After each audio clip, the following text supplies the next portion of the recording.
Ce matin, je voudrais aborder un thème sur la reconnaissance et le thème que j'ai trouvé pour ce message est que votre passé ne dicte pas votre avenir ou votre futur, que votre passé ne dicte pas votre avenir ou votre futur. Il y a bien sûr des choses sur lesquelles nous pouvons compter pour avancer, mais il y a des choses sur lesquelles, je ne me suis pas bien exprimé ou quoi. Il dit que votre passé ne dicte pas votre avenir ou votre futur. Parce que quelquefois, il y en a qui s'appuient sur leur passé et qui oublient qu'il y a un avenir, qu'il y a un futur. Il y en a qui s'appuient sur leur présent en oubliant le passé. Et il y en a qui s'appuient sur l'avenir en oubliant le présent. Nous devons être reconnaissants parce que dans la vie, il y a 3 étapes. Il y a le passé, le présent et le futur. Et toutes ces étapes-là comptent dans la vie d'un individu. Qu'on le veuille ou pas, j'ai un passé, tu as un passé. J'ai un présent que je vis aujourd'hui, mais j'ai un avenir qui est devant moi. C'est à chacun de nous de voir comment justement aborder toutes ces étapes de la vie-là. Mon passé ne doit pas dicter mon avenir. Parce que la Bible nous dit, si nous sommes en Christ, eh bien nous devenons une nouvelle créature. Nous devenons une nouvelle créature pour de nouvelles œuvres. Et si nous sommes en Christ, il nous transforme pour des choses pour l'avenir. Et je vais prendre l'exemple de 10 lépreux. 10 lépreux dans Luc chapitre 17, versets 11 à 19, pendant que vous cherchez ou qu'on affiche un peu sur l'écran. Il y a eu 10 personnes, 10 lépreux, qui se sont approchés de Jésus. Approchés, c'est-à-dire se sont tenus à l'écart, parce qu'ils ne pouvaient vraiment pas être proches de Jésus. Il y avait aussi une foule, et cela ne les a pas empêchés d'élever la voix et de crier au secours. Luc chapitre 17, versets 11 à 19. Jésus, se rendant à Jérusalem, passait entre la Samarie et la Galilée. Comme il entrait dans un village, 10 lépreux vinrent à sa rencontre. Se tenant à distance, ils élevèrent la voix et dirent « Jésus, Maître, aie pitié de moi ». Dès qu'il les eut vus, il leur dit « Allez vous montrer au sacrificateur ». Et pendant qu'ils y allaient, il arriva qu'ils furent guéris. L'un d'eux, se voyant guéri, revint sur ses pas, glorifiant Dieu à haute voix. Il tomba sur sa face aux pieds de Jésus et lui rendit grâce. C'était un Samaritain. Jésus, prenant la parole, dit, « Les 10 n'ont-ils pas été guéris? Et les 9 autres, où sont-ils? Ne s'est-il trouvé que cet étranger pour revenir et donner gloire à Dieu? » Puis il lui dit, « Lève-toi, va, ta foi t'a sauvé. » Un passage que nous connaissons certainement pour avoir entendu parler justement de la guérison des 10 lépreux. Et comme je l'ai dit, la vie est vécue en 3 temps, le passé, le présent et le futur. Mais nous devons nous rendre compte que nous devons vivre ces étapes-là, aborder ces étapes-là avec une attitude de reconnaissance à Dieu. Il y a des gens qui vivent comme dans une bulle. Ils sont enfermés dans leur illusion du passé, du présent ou du futur. Nous devons être certes conscients de notre passé pour vivre le présent et envisager l'avenir. Je voudrais prendre justement quelques exemples bibliques pour illustrer notre thème. Les 10 lépreux, leur statut les éloignait de leur famille, de la foule, de la masse. Ils ne pouvaient pas s'approcher, ils étaient déclarés impurs. Et à cause de ce statut-là, ils ne pouvaient pas. L'histoire nous dit justement que les lépreux étaient mis à l'écart. Et même quand les gens allaient pour leur donner à manger, il fallait laisser la nourriture à distance pour qu'ils viennent chercher leur nourriture. Ils ne pouvaient pas les saluer, au risque d'être impurs soi-même. Donc, ils étaient complètement écartés de la société, de la vie de société. Ils étaient condamnés à vivre à l'écart des gens. Les conditions étaient telles qu'ils ne pouvaient s'approcher ni des gens, ni de leur famille. Et les gens aussi ne pouvaient pas s'approcher d'eux. Ils étaient condamnés vraiment à vivre reclus dans leur coin. Et ces 10, je ne sais pas comment, l'histoire ne nous dit pas quoi, mais ils se sont retrouvés à 10. Former leur société à part. Et ce n'est pas comme aujourd'hui on peut guérir de la lèpre. Si vous êtes assez âgé, vous avez vu des personnes qui ont été marquées par la lèpre. Le visage est déformé, dont les doigts, les orteils sont coupés à cause de la lèpre. La peau, bien sûr, change. C'est-à-dire c'est une autre personne. Dans le passé, on les soignait à la tripano. Pour ceux qui ont une mémoire à ces choses, les jeunes de maintenant ne connaissent pas la tripano. Mais c'était un lieu où on recueillait les lépreux pour les aider, pour les soigner. Et la médecine réussit à guérir la lèpre aujourd'hui. Raoul Folero a fait un très bon travail. Et jusqu'aujourd'hui, eh bien, nous voyons les résultats des recherches des scientifiques qui sont arrivés justement à trouver les remèdes nécessaires pour la guérison. Mais dans le passé, c'était difficile. Le lépreux avait les plaies sur tout son corps. Et ça se voyait particulièrement sur son visage, ses doigts, ses pieds, parce qu'il ne pouvait pas porter de fermets comme nous le faisons aujourd'hui. C'était complètement diminué. Et voilà que ces 10-là se sont retrouvés. Jésus était en route pour Jérusalem et traversait les villages de la Samarie et de la Galilée. Et les lépreux ont entendu parler de sa venue. Mais ils ont aussi entendu parler des guérisons, des miracles qu'il opérait. Alors, c'était une pression pour eux. Et une source potentielle de guérison était là pour ces lépreux-là. Mais, c'est possible que ce soit aussi une grande déception parce qu'ils ne pouvaient pas s'approcher de Jésus. Ouais, quand vous êtes contrarié, vous voyez que c'est à votre portée. Mais les conditions vous empêchent de vous en approprier. À quoi s'attendre? Est-ce un grand témoignage de guérison, de victoire? Ou bien une espérance anéantie par justement une cruelle déception? Se sont tenus loin de la foule, loin de Jésus. Mais ils ne pouvaient pas s'approcher. Qu'est-ce qu'ils ont fait? À l'unisson, eh bien, ils ont élevé la voix et ont crié désespérément à Jésus, « Jésus, Maître, aie pitié de nous. » C'était tellement fort que Jésus a entendu leurs cris. Et il a vu leurs conditions désespérées. Et il les appela et leur dit, allez vous montrer au sacrificateur. Il n'a pas dit, venez, je vais vous toucher, parce que lui-même, il serait déclaré impur. Mais dit, dans l'Ancien Testament, quand le lépreux est guéri, pour donner la preuve de sa guérison, c'était le sacrificateur qui devait dire, oui, cette personne-là est guérie de la lèpre.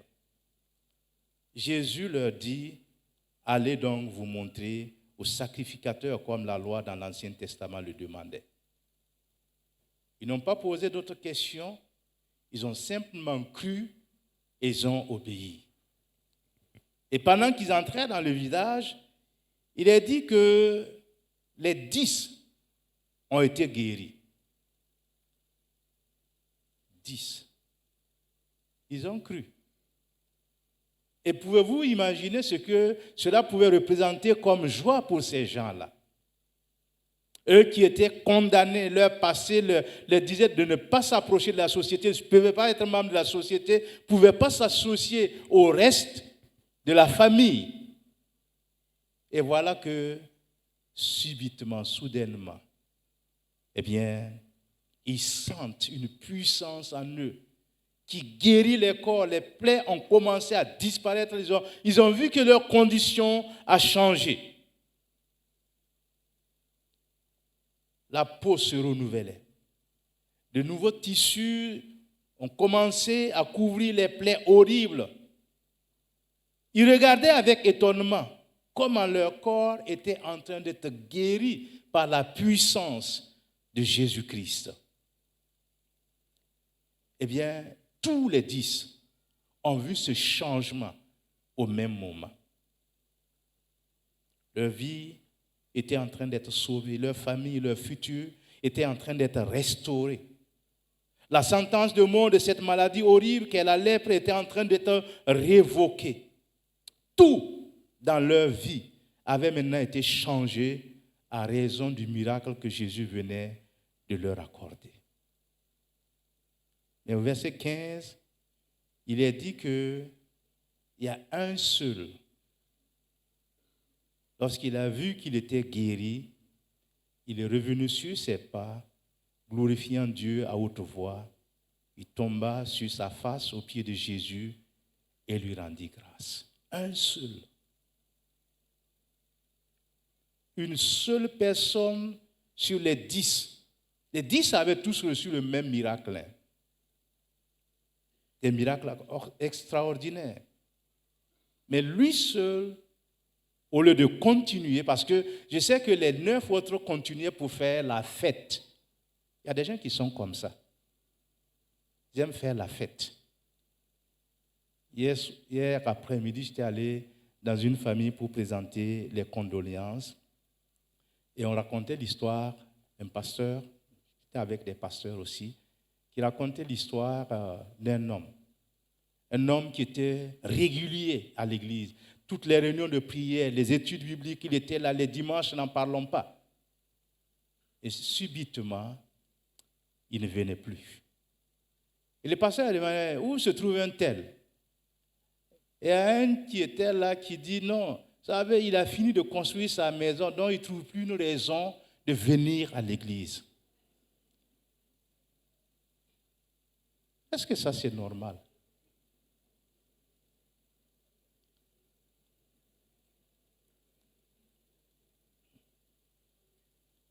Nous rions, mais ça peut être l'attitude de certains d'entre vous ce matin même.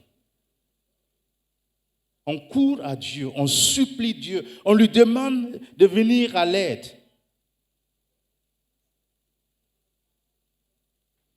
Et une fois que le Seigneur exauce, il répond à nos prières, le temps de lui dire merci, on ne trouve plus ce temps-là. On ne trouve plus ce temps.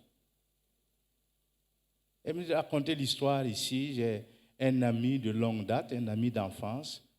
Et au début, ça n'a pas été facile. De temps en temps, c'est ma bicyclette qui venait emprunter pour retourner au village parce que ça ne suivait pas. Il a toujours demandé qu'on prie pour que Dieu le bénisse. On a prié avec foi. Et Dieu a vraiment exaucé. Quand il a commencé à être béni, on chantait à la chorale ensemble. Il a commencé à ne plus venir. Il a pu s'acheter sa propre moto, les affaires commençaient à marcher et à un certain moment, il a carrément abandonné l'église. Karma. Quand je vais le voir, je dis, mais écoute, qu'est-ce qui se passe? Non, j'arrive. Je viens. Il n'est jamais venu. Disons, à l'apogée de sa richesse. Il a carrément abandonné sa première femme. Il a pris une autre femme. Vous savez, Dieu donne un temps pour se repentir, un temps pour revenir à lui. Il s'est endurci dans sa position. Nous autres pauvres types, il ne nous parlait plus. Il employait des gens. C'est-à-dire, ce n'est pas des histoires inventées, mais c'est des histoires vécues. Parce que je ne veux pas donner le nom pour qu'on l'appelle, pour dire, hey, le pasteur est en train de parler de toi ce matin ici. Mais à un certain moment, sa richesse est partie. Lui qui employait les gens, il est devenu un employé. Il a fui aller en Côte d'Ivoire. Et vous savez, Dieu nous donne toujours les choses. Et c'est là où j'aime le Seigneur, quel que soit ce qu'on a fait là, qu'on revient à lui de tout son cœur, il nous reçoit. Les êtres humains, ce n'est pas la même chose. Tu me déçois 2, 3 fois, point final, on n'en parle plus. Mais lui donne toujours une chance. Le récit que nous avons lu de Luc 17, c'est un récit remarquable, mais aussi un récit qui malheureusement révèle une caractéristique très commune de la nature humaine, le manque de reconnaissance pour les bénédictions de Dieu. Beaucoup de gens, quand ils sont dans le besoin, peuvent être passionnés dans leur désir de se tourner vers Dieu, vers Jésus pour recevoir un miracle. Ils font alors toutes sortes de pétitions, de négociations avec Dieu. Si en échange, il accepte de leur donner ce qu'ils veulent. Néanmoins, leur attitude de cœur ressemble beaucoup à celle que Jésus trouva chez ces lépreux. Ils crient à Dieu pour qu'il ait compassion d'eux et les aide. Et même comme les lépreux, ils appellent Jésus maître. Mais dès que la bonté de Dieu s'est manifestée dans leur vie, que leurs besoins étaient satisfaits, ils continuent leur route comme si de rien n'était et comme s'ils n'avaient rien à lui donner en retour. Et l'exemple que Jésus voudrait que nous retenions, c'est que les 9 autres, apparemment, les 9 autres lépreux étaient des Juifs. Mais l'autre, c'était un Samaritain. Mais si vous connaissez l'histoire entre les Samaritains et les Juifs, on se pose la question comment ce pauvre Samaritain s'est retrouvé au centre de l'histoire, qui a montré la reconnaissance. C'est lui qui aurait dû dire non, il me doit cela. Mais il est revenu sur ses pas, nous dit la parole de Dieu. Voilà exactement ce que le Seigneur veut. Il y a eu une vraie transformation dans ce Samaritain-là. Une vraie transformation parce que cet homme était différent. Et lorsqu'il réalisait de ses propres yeux que Dieu l'a guéri et que maintenant son corps était redevenu normal, tout ce qui avait miné sa vie, qui était en train de le séparer des autres, est en train de disparaître. Et la Bible nous dit, il revint sur ses pas et glorifiant Dieu à haute voix, il tomba sur sa face aux pieds de Jésus et lui rendit grâce. Ce doit être notre attitude. Dieu ne nous demande pas cela. Il ne nous demande pas comme les fétichés ou les charlatans qui, quand on te fait que tu bénéficies d'un miracle, d'une guérison de quelque chose, tu dis il faut payer. Il faut apporter un mouton. Il faut apporter une poule. Il faut apporter de l'argent. Chez Dieu, ce n'est pas comme ça. L'attitude du cœur. Une attitude de reconnaissance pour remercier Dieu, lui rendre gloire et reconnaître qu'il était son véritable maître. Mais la différence entre les 9 autres et ce Samaritain, dont le passé n'allait plus dicter son avenir, c'est que tout son être entier a été transformé. Il était rempli de gratitude. Reconnaître les bienfaits de Dieu. Les amis, ça c'est très important. Même si c'est un petit bienfait, ça vaut la peine qu'on lui dise merci. Et ces gens, nous voyons à travers les évangiles cette triste réalité se reproduire à maintes reprises, et même dans la vie du peuple d'Israël. Ça c'est un point important. Dieu avait voulu que le peuple d'Israël jouisse du lait et du miel qui coulaient dans le pays de Canaan. Il les a fait sortir de l'esclavage. Il leur a donné la manne dans le désert, les cailles dans le désert. Il n'avait pas besoin même de se lever pour faire quoi que ce soit, ça tombait seulement. Et vous savez ce que le peuple d'Israël a fait? Le peuple d'Israël s'est plaint en se souvenant de ce qu'il mangeait en Égypte. Et ça, il fallait travailler dur pour l'avoir. Et ça, ils n'ont pas besoin de travailler. C'était à leur disposition. Dieu leur a montré qu'il était capable. Et à cause de leur ingratitude, à cause de leur manque de reconnaissance, Dieu a dit, vous tous là, les plus de 2 millions et quelques, vous allez tous mourir dans le désert, excepté Josué et Caleb. Tous. Parce qu'ils n'ont pas rendu gloire à Dieu. Ils n'ont pas été reconnaissants à Dieu pour ce qu'il a fait. Et très souvent, quand nous lisons ces histoires, nous leur disons, ah non, ils ont failli. Mais est-ce que nous ne faisons pas pire que ces gens? Parce que ce qui est écrit dans la Bible nous sert de leçon. Mais très souvent, nous oublions que nous-mêmes, nous devons apprendre la leçon. Quand nous regardons en arrière, chacun de vous, c'est un moment d'introspection. Quand nous regardons en arrière, avant de rencontrer Christ, qui est-nous? Hein? Zéro. Et Dieu a fait de nous des héros. Quand je retourne au village, que je vois mes promotionnaires, mes camarades, mes amis d'enfance, ce n'est pas à comparer. La grâce que Dieu nous accorde quand nous le connaissons, ce n'est pas à comparer. Les camarades, on a le même âge, on n'est pas vieux. Mais quand vous les voyez, ils sont tous édentés. C'est vrai.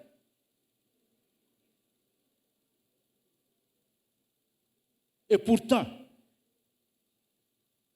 il y en a qui sont dans la cigarette, dans le tchapalo, dans d'autres choses.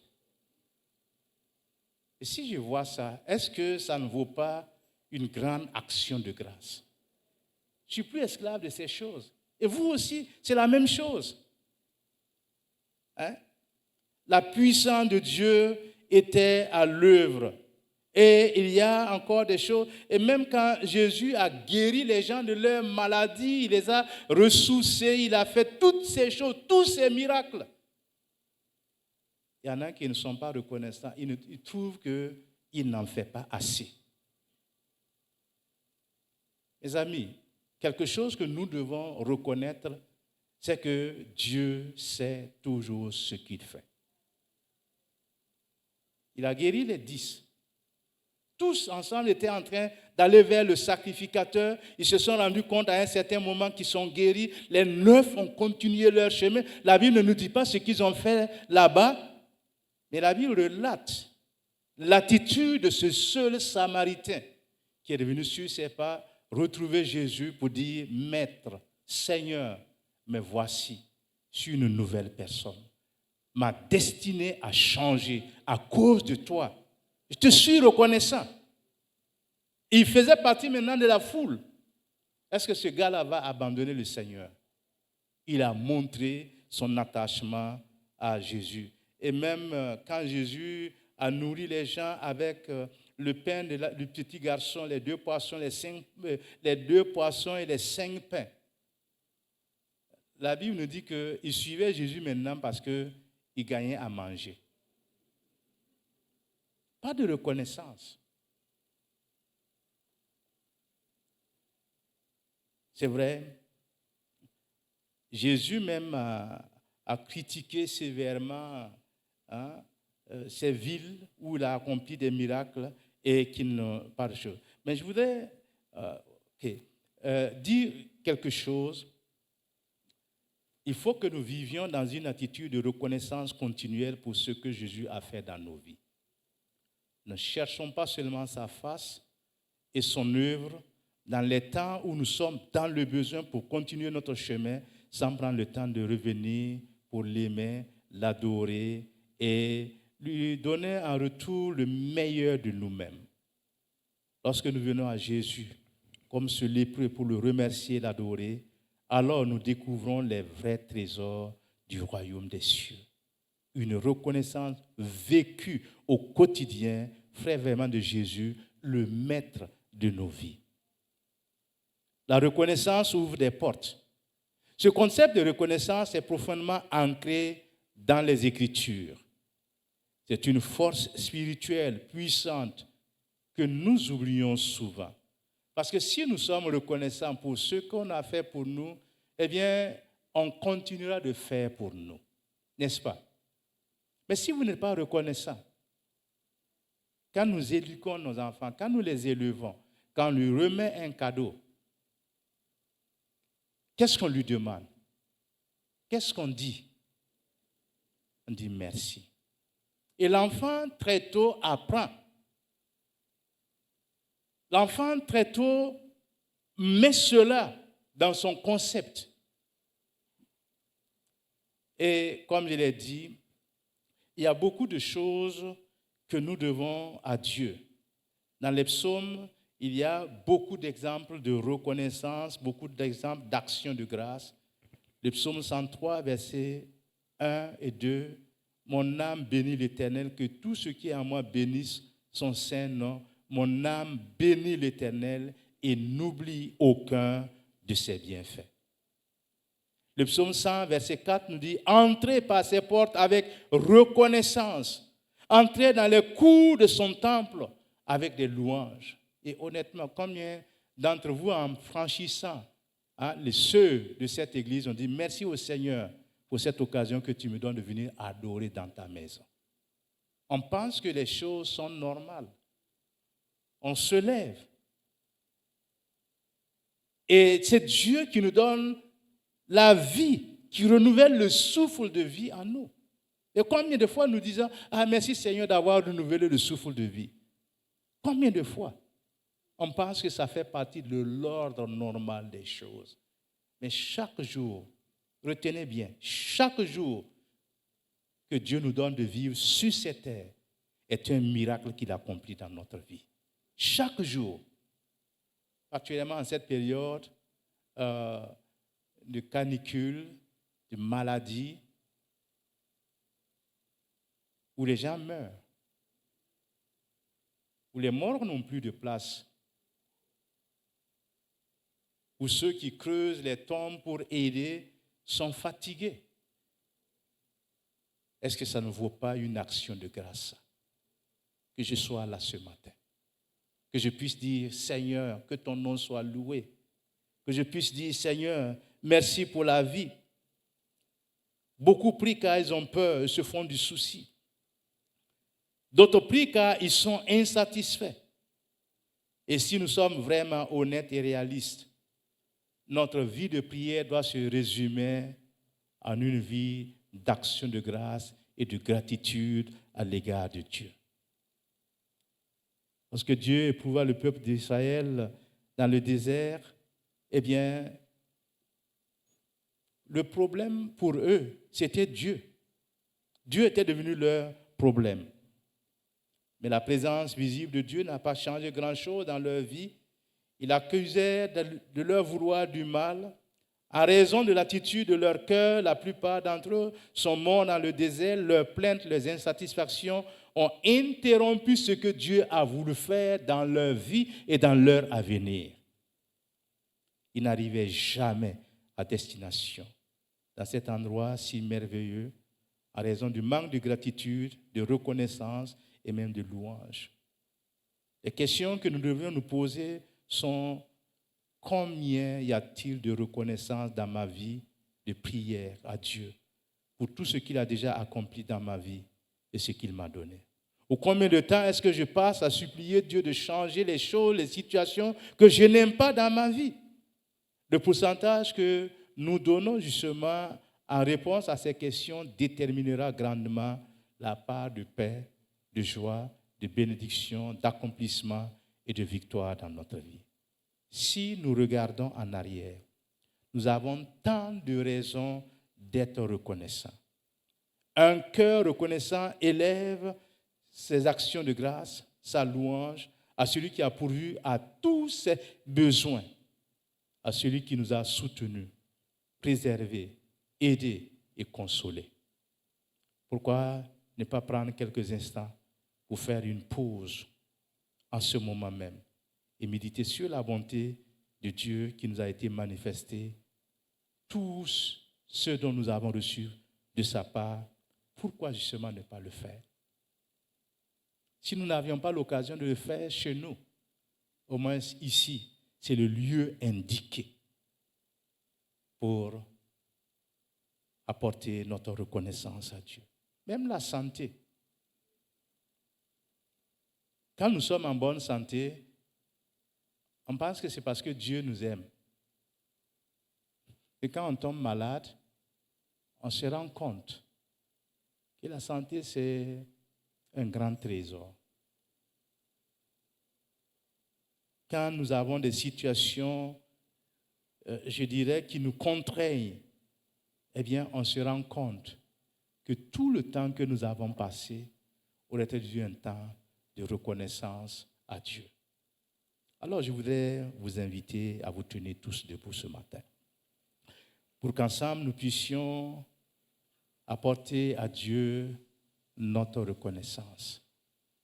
Notre reconnaissance parce que, encore ce matin, il a renouvelé le souffle de vie. Imaginez si Dieu arrêtait un peu ce souffle de vie-là.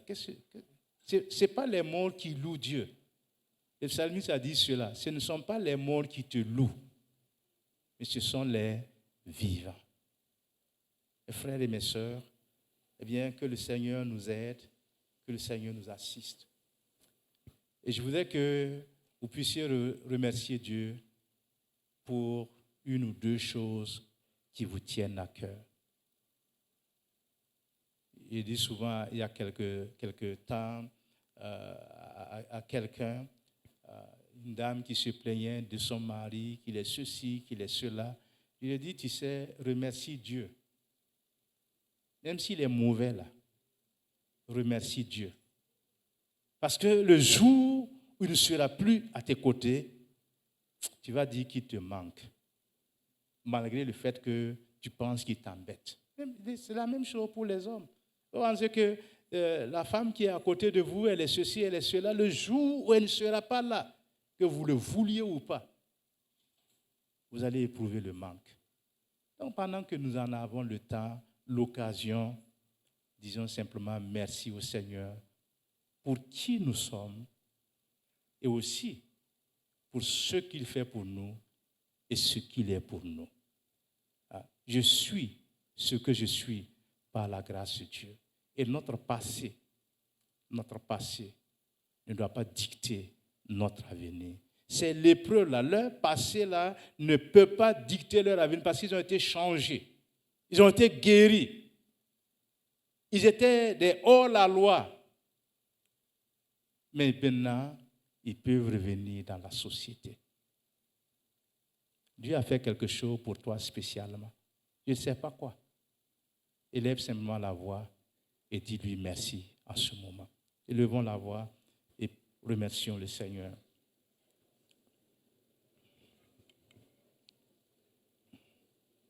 Élève ta voix et dis merci au Seigneur. Ce qu'il a fait est beaucoup plus grand que ce que tu es en train de dire. Alléluia Jésus. Alléluia Jésus. Béni sois-tu Seigneur mon Dieu. Tu es vivant. Ce que tu as fait Seigneur dépasse ma compréhension. Ce que tu as fait Seigneur est trop grand pour moi. Mais tu l'as fait parce que tu m'aimes. Et tu veux que je t'apporte des actions de grâce, des louanges, de l'adoration. Ce matin, Seigneur, reçois le fruit de mes lèvres qui est ma louange à toi, mon adoration. Père, ce matin, donne-moi un cœur reconnaissant. Donne-moi, Seigneur, d'être un cœur reconnaissant. Un cœur qui te remercie pour tout.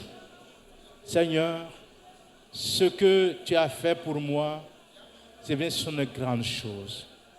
Et ce matin, je prie que cela demeure dans mon cœur, afin que je fasse, ô Dieu, ta volonté. Merci encore, parce que jour après jour, tu gardes, tu protèges. Jour après jour, tu pourvois, Seigneur, je te suis reconnaissant pour cela. Jour après jour, tu montres que tu es le Dieu dans ma vie, le Dieu tout-puissant, le Dieu des miracles. Et ce matin, Seigneur, je te remercie pour le miracle de la vie. Chaque jour, tu me donnes, Seigneur, de vivre pour t'adorer, pour te louer. Il en est de même pour mon frère, pour ma soeur. C'est la raison pour laquelle tu nous as conduits dans ta maison ce matin pour te dire infiniment merci. Merci, Père, Dieu de gloire, Dieu de bonté. Reçois notre louange, reçois notre adoration maintenant. Au nom de Jésus. Au nom de Jésus.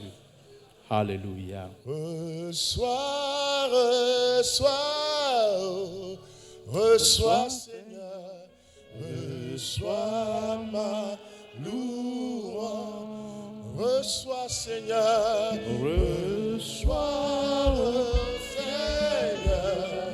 reçois, Seigneur, reçois ma louange. Reçois.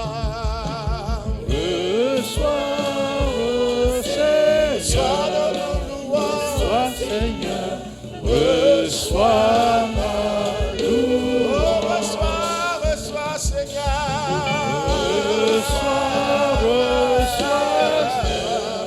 Reçois, Seigneur. Pour les bienfaits. Reçois ma louange. Oui, reçois, Seigneur. Reçois ta louange. Reçois ta gloire, Seigneur, ce matin. Reçois.